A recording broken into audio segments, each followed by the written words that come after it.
Because nung panahon na yon, mga kahombre ko, if you were to make a mistake, pababagsakin ka talaga ng mga tao.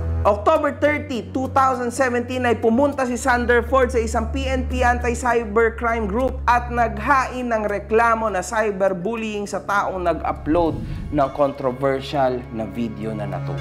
Then yun nga yung video na parang unang kumalat, pinagmulan ng lahat na parang pinost niya, tapos hanggang sa nag-trending, nalaman ng Katniel fans. Walang nangyari doon, mga kahombre ko. Noong July 2018, isinaad ng Star Image na sinuspend nila si Sanderford sa kadahilan ng pagiging unprofessional nito. Nagbigay pa sila rito ng iba't ibang mga dahilan ng pagiging unprofessional nito, tulad ng sinigawan niya raw dito ang ABS-CBN Marshals patanong na kung hindi ba daw nila kilala si Sanderford. Hindi pag-ere ng appearance si Sanderford sa show na Gandang Gabi Vice sa kadahilan ng pagpapakita ng unprofessionalism sa production staff ng nasabing palabas. Sa naging issue nito kay Catherine at sa pagkawala o missing ni Sander noon, kung saan ay pinaliwanag ni Sanderford na nagbakasyon lang daw siya sa mga araw na yon. Naalala nating lahat yan, di ba? Parang all of a sudden, nawala siya ng 1 linggo ata yun, 2 linggo, no? Pinaghahanap po siya ng kanyang management